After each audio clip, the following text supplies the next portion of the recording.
This is my story. Hi, I'm Marian Kalwary. I was born in Warsaw, Poland in 1930. My family knew that we were Jews. Our faith were broadcasted all over our documents.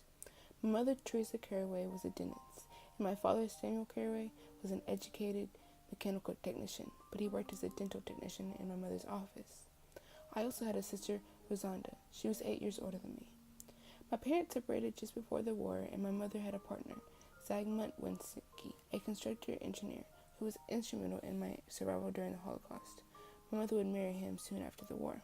First year of the Nazi occupation, my family lived normal lives. In October of 1940 is when everything started to change, though.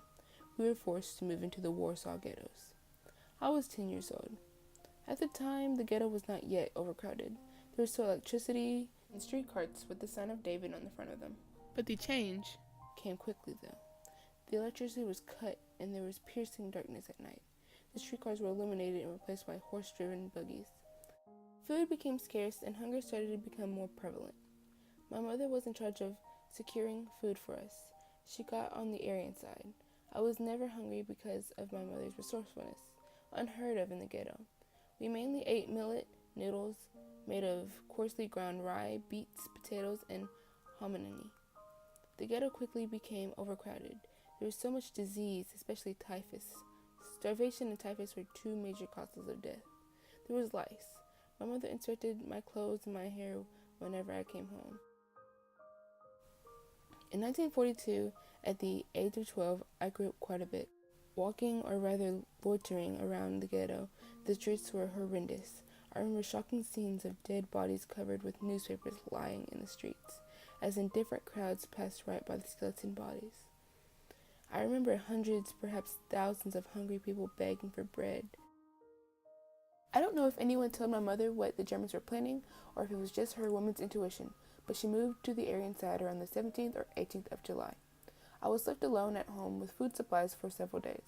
Unexpectedly, on the 20th to the 21st, early in the morning, I heard knocking at the door. When I opened it, I saw a messenger from the court, in full uniform with an official hat.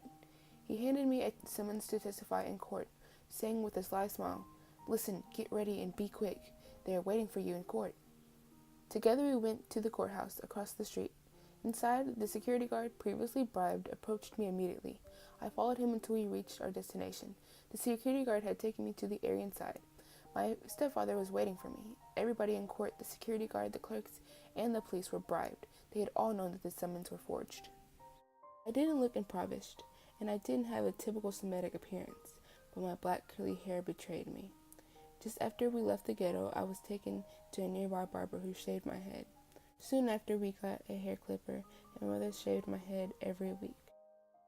As I later learned, the court in Linzo district was closed for Jews the very next day, and the deportation started. I left just in the nick of time.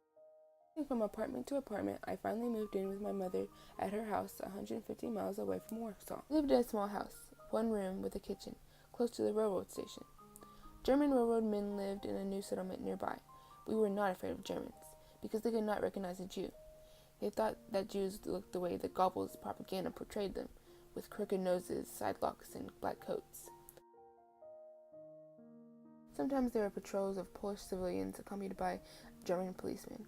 It was very dangerous. On such occasions, it was better that I didn't exist. Our apartment had a cellar, and that became a hiding place for me.